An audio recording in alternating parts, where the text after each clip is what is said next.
Hello guys, welcome back to another video. Ma'am, ay ngasi kuina tawrudabagi matungda ay mukbang go tawrake. Ngasi yen char ka doine. Haigen ngado. Adna thongda maina. Ado ma'am ay ngasi yen char maramse mukbang tawi maramse ay harake boka. Ay rumalu thirona tu hoin chabam khangro ko dai dai ne ba. Hidi ay moirang dagi halak pa ko. Halak pa ngai ba adda aigi chaksu hapiramdre aduda adu phite thok yare aduna kai deino ada haptabda aina lakpaga haidi yendo thonge charage haina ko haidi kaini yenga thongbasida ai mukbang sisu tawhorage haina khanba hai tare adugi ai tokhlapane mukbang se yam ai chana ba tawrage ko ai video je loibo yengbiyo aduga like adule like subscribe share to sanbira mo mayam lakpa ngai lakpaga sa thonga ine ba ko aisa 야, 툭 잘라. 신아 하나 안 타이도 기스. 야, 항상 뭐.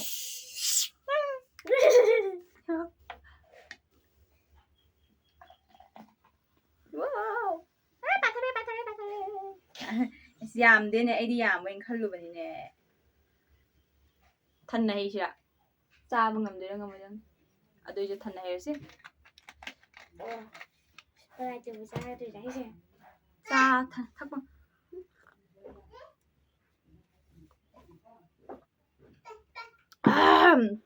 스프라이트 한잔 톡해 ꯃꯌꯥꯝ ꯆꯥꯕ ꯍꯧꯔꯒꯦ ꯔꯨꯃꯥꯜꯗꯣ ꯑꯝꯇ ꯊꯣꯛꯆꯒꯦ tissue paper ꯂꯩꯇꯦ ꯑꯩ ꯆꯥꯅꯕ ꯇꯧꯔꯛꯑꯒꯦꯀꯣ ꯃꯩ ꯆꯥꯅ ꯋꯥꯎ ꯌꯦꯔꯨꯝꯒꯅꯦ ꯑꯩ ꯌꯦꯟ ꯊꯣꯡꯉꯤꯗꯣ ꯁꯤ ꯂꯩ ꯌꯦꯔꯨꯝ ꯂꯩꯔꯦ ꯌꯦꯟꯒ ꯌꯦꯔꯨꯝꯒ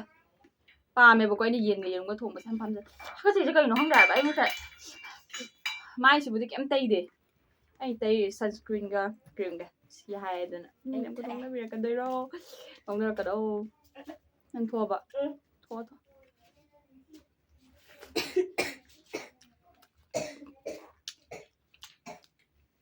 ꯀꯩꯝ ꯂꯩꯔꯝꯗꯦ ꯍꯥꯏꯕ ꯃꯔꯨ ꯃꯔꯥꯡꯗꯒꯤ ꯃꯣꯔꯣꯛꯇꯒꯤ ꯀꯩꯗꯤ ꯀꯩꯝ ꯂꯩꯔꯝꯗꯦ ꯏꯃꯨꯡꯗ ꯑꯩꯅ ꯂꯥꯛꯑꯒ ꯂꯣꯏ ꯂꯩꯔꯒ ꯊꯣꯡꯉꯤꯅꯦ ꯕꯦꯔꯥꯅꯤ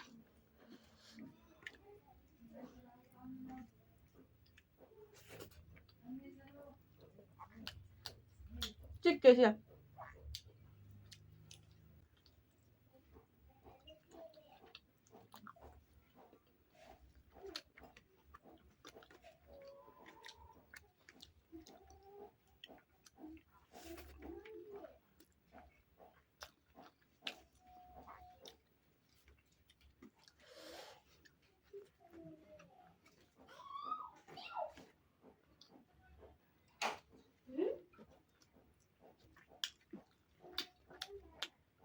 하웨 짜다 먹구이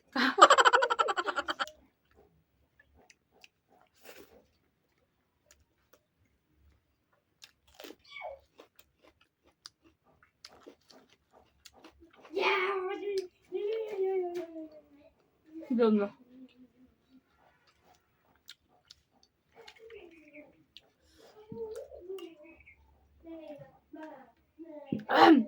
kuiredana ko ma'am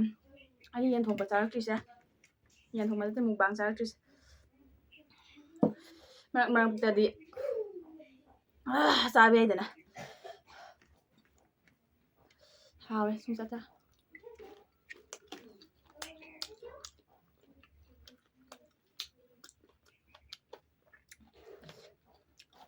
ꯃꯌꯥꯝꯅ ꯆꯃꯦꯟꯗ ꯆꯝꯅ ꯀꯦꯕ ꯃꯥꯜꯂꯦ ꯍꯥꯏ ꯍꯣꯏ ꯑꯩ ꯍꯥꯏꯔꯛꯀꯦ ꯑꯩꯒꯤ ꯀꯦꯔꯤꯁꯦ ꯄꯤꯁꯨꯝꯒ ꯂꯤꯞꯁꯇꯤꯛ ꯈꯤꯇꯪꯒ ꯇꯩꯔꯦ ꯑꯇꯩꯅ ꯀꯩꯝ ꯇꯩꯗꯦ ꯃꯥꯏ ꯀꯩꯅꯣ ꯇꯧꯈ꯭ꯔꯦ ꯃꯥꯏ ꯇꯩꯁꯟꯈ꯭ꯔꯦ ꯁꯥꯕꯅ ꯌꯥꯔꯣꯏ ꯇꯧꯔꯤꯁꯦ ꯑꯩ ꯑꯦꯍꯦ ꯀꯩꯅꯣꯅꯤ ꯀꯩꯝ ꯇꯩꯗꯦꯕꯀꯣ ꯀ꯭ꯔꯤꯝꯒ ꯁꯟꯁꯀ꯭ꯔꯤꯟꯒꯕꯨꯗꯤ ꯇꯩ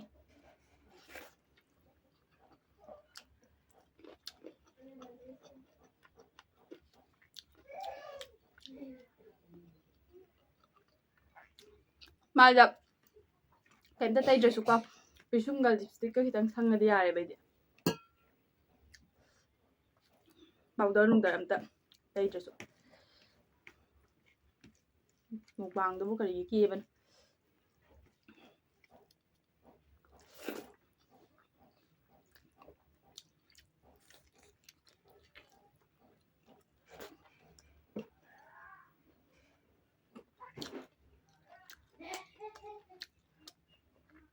ꯆꯥꯗ ꯀꯨꯏꯔꯛꯄꯒꯤ ꯍꯥꯎꯋꯦ ꯀꯨꯏꯔꯦ ꯍꯥꯏꯕ ꯆꯥꯗꯕ ꯁꯨꯃꯥꯏꯅ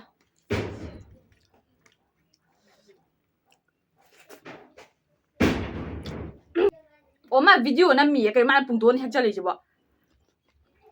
ꯀꯣꯡꯀꯥꯡ ꯇꯧꯔꯦ ꯍꯥꯏꯕ ꯃꯥ ꯃꯇꯣꯡ ꯑꯃ ꯆꯥꯒꯦꯔꯣ ꯄꯤꯁ ꯑꯃ ꯍꯥ ꯑꯩꯈꯣꯏ ꯃꯥ ꯌꯦꯟ ꯆꯥꯗꯕꯅꯦ ꯁꯥ ꯆꯥꯗꯦ ꯑꯩꯈꯣꯏ ꯃꯥ ꯉꯥꯕꯧꯇ ꯈꯔ ꯆꯥꯃꯤ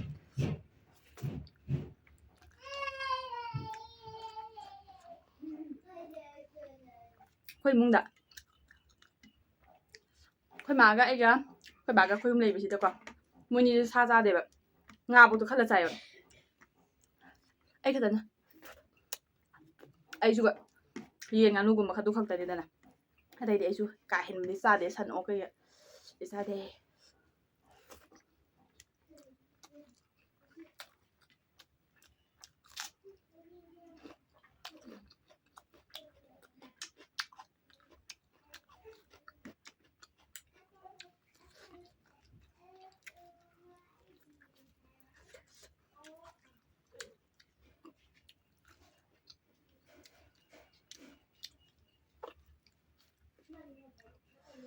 ꯀꯩꯝ ꯂꯩꯔꯝꯗꯦꯅꯦ ꯃꯣꯔꯣꯛꯇꯩ ꯀꯩꯗꯒꯤ ꯑꯩꯅ ꯍꯜꯂꯛꯄꯗꯁꯨ ꯉꯥꯏꯖꯔꯤꯕꯀꯣ ꯑꯗꯨꯒ ꯗꯨꯀꯥꯟꯗ ꯀꯣꯏꯆꯦꯟ ꯆꯦꯜꯂꯒ ꯑꯩꯅ ꯂꯩꯕ ꯆꯦꯟꯕ ꯋꯥꯔꯦ ꯃꯈꯣꯟ ꯊꯤꯅꯤꯡꯉꯥꯏꯁꯨ ꯂꯩꯇꯕ ꯑꯉꯥꯡꯁꯤꯡꯅ ꯁ꯭ꯀꯨꯜ ꯂꯣꯏ ꯆꯠꯈꯤꯕ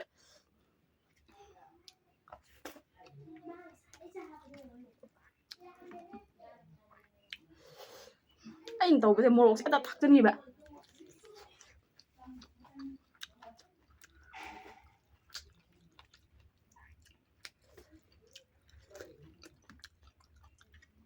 ꯌꯥꯝ ꯊꯥꯏꯌꯦꯕ ꯃꯣꯔꯣꯛꯁꯦ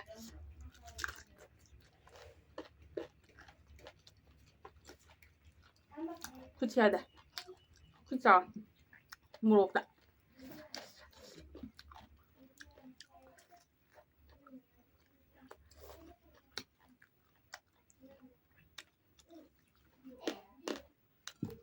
ꯆꯝꯄ꯭ꯔꯥꯒ ꯁꯨꯡꯖꯜꯂꯗꯤ ꯍꯥꯎꯔꯣꯏꯗ꯭ꯔꯣ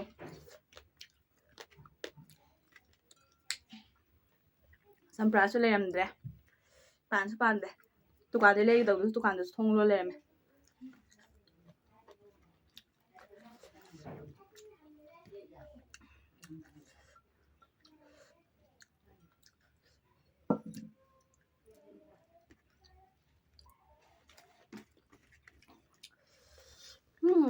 ꯍꯥꯎꯔꯦ ꯃꯣꯔꯣꯛꯇꯤ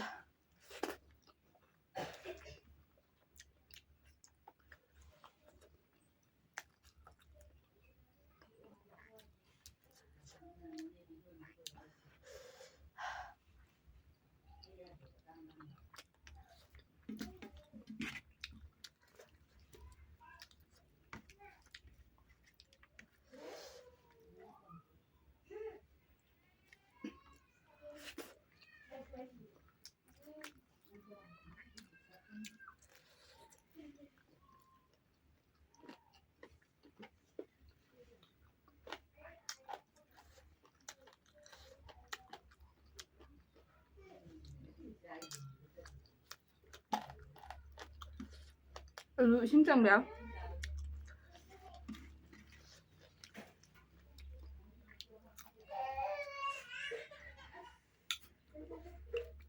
ꯀꯞꯄꯦ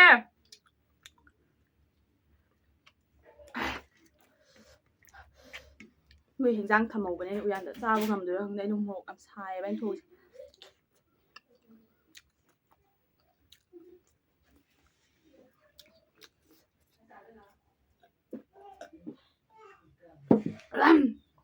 ꯆꯥꯛꯀ ꯄꯛꯅꯗ꯭ꯔꯦ ꯁꯤꯒꯤ ꯁꯄ꯭ꯔꯥꯏꯠꯂ ꯀꯣꯀꯥ ꯀꯣꯂꯥ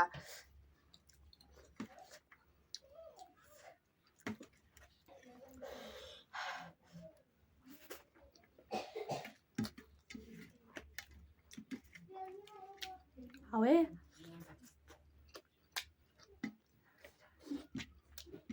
ꯐꯖꯅ ꯈꯣꯝꯖꯟꯒꯦ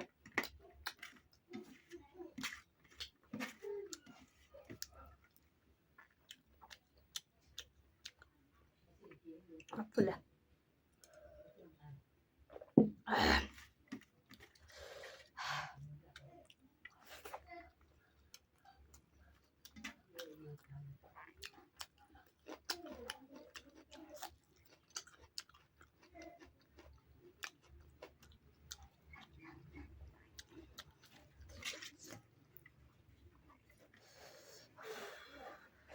ใช่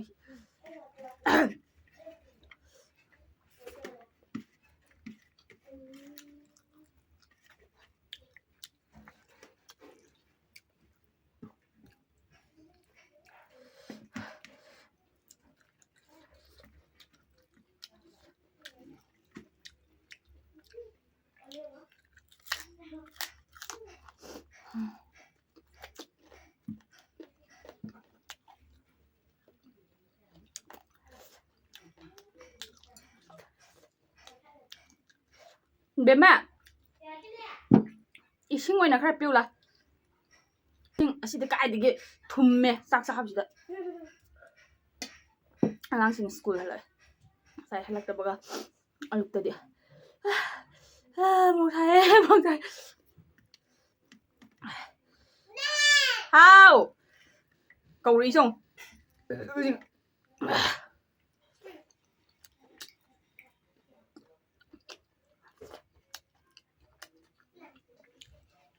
Khui dài vậy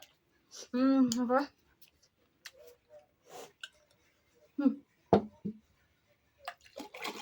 Dạ đây nè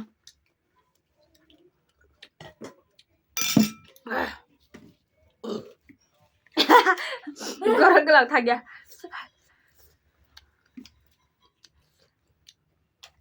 cái nào đây cái này sampai apa dah jangan deh aku sampai mà cắt tiền đây là udah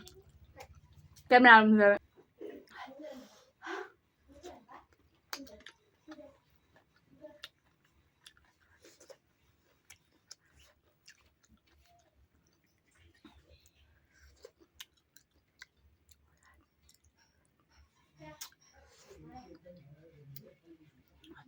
đặc yam bên này mày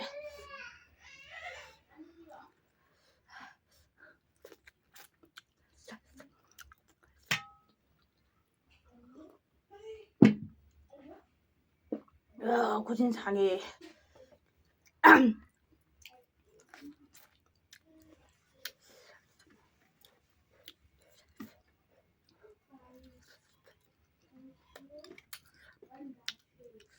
mana liền đấy sao nằm hạp với hảo ấy chụp vào coi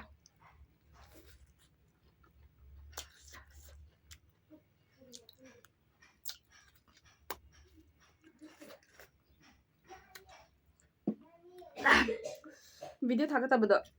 미훔니 말이니 소잘라봐 두개 그냥 빵 대다게 이거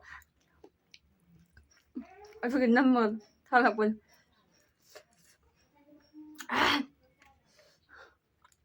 mukbang tuh beliau habis mẹ này betul được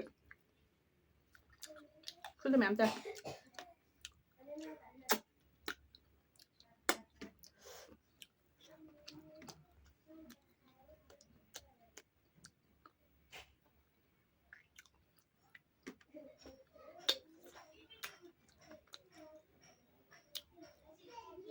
mẹ anh xem video này mình xem phone này bọc à iPhone kuidriba leiba ai hana camera macha ai Sony macha do adu namamane yam wai adudi angang le jaga aina pana nambada yam wai ba ko adu hojikti asi phone agi lana khanu ko ai si phone paisa je kaino dein YouTube ka phangri ko YouTube ki paisa ga amta phangre wali phangdo ba sai paisa lai jei hojikti khanu ngai phone amade number ꯑꯩ phone ꯂꯩꯌꯦꯕꯀꯣ ꯑꯩꯅ ꯐꯣꯟꯗꯣ ꯑꯣꯏꯕ ꯑꯗꯨꯒꯤ ꯌꯥꯗꯕꯁꯤꯅ phone ꯑꯣꯏꯅ ꯂꯩꯕꯁꯤꯅ ꯐꯔꯦ ꯑꯗꯨ ꯃꯌꯥꯝ ꯑꯩ ꯀꯦꯃꯦꯔꯥꯗꯤ ꯌꯥꯝ ꯄꯥꯝꯃꯦ DSLR ꯍꯥꯏꯕ꯭ꯔꯥ ꯀꯩꯅꯣ ꯂꯦꯟꯁꯀꯤꯗꯣ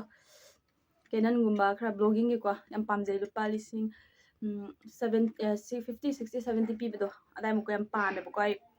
ꯀꯣꯏꯕ ꯆꯠꯄꯗ ꯌꯥꯝ ꯕ꯭ꯂꯣꯛ ꯅꯝꯕ ꯈꯣꯠꯄ ꯌꯥꯝ ꯄꯥꯝꯃꯦ ꯑꯩ ꯄꯩꯁꯥ ꯇꯨꯡꯁꯜꯂꯀꯥꯟꯗ ꯑꯗꯨꯁꯨ ꯂꯩꯔꯛꯀꯗꯣꯏꯅꯦ ꯑꯗꯨꯒ ꯐꯖꯕ ꯐꯣꯇꯣ ꯌꯥꯝ ꯄꯥꯝꯃꯦꯕ ꯐꯣꯇꯣ ꯀꯥꯞꯄ ꯈꯣꯠꯄ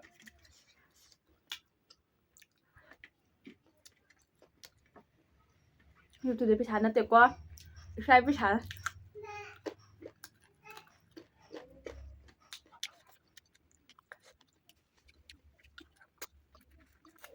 ꯃꯣꯏ ꯎꯆꯤꯛꯄꯁꯦ ꯍꯥꯎꯋꯦ ꯃꯅꯨꯡꯒꯤꯗꯣ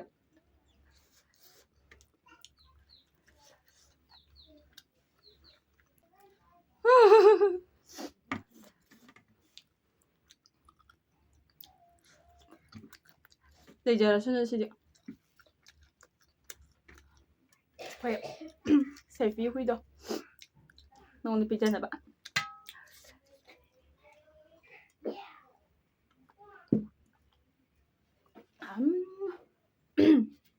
ꯍꯥꯎꯔꯦ ꯃꯌꯥꯝ ꯆꯥꯕꯁꯨ ꯂꯣꯏꯔꯦ ꯑꯗꯨ ꯇꯦꯡꯉꯦ ꯑꯗꯣ ꯚꯤꯗꯤꯑꯣꯁꯨ ꯂꯣꯏꯁꯜꯂꯒꯦ ꯑꯩ ꯃꯇꯨꯡꯗ ꯚꯤꯗꯤꯑꯣ ꯑꯃꯒ ꯑꯩ ꯚꯤꯗꯤꯑꯣꯁꯨ ꯂꯣꯏꯁꯜꯂꯒꯦ ꯑꯩ ꯃꯇꯨꯡꯗ ꯚꯤꯗꯤꯑꯣ ꯑꯃꯒ ꯑꯩ ꯄꯨꯔꯒ ꯂꯥꯛꯆꯔꯒꯦ ꯃꯌꯥꯝ ꯁꯞꯄꯣꯔꯠ ꯇꯧꯁꯟꯕꯤꯔꯝꯃꯣ thank you for watching bye by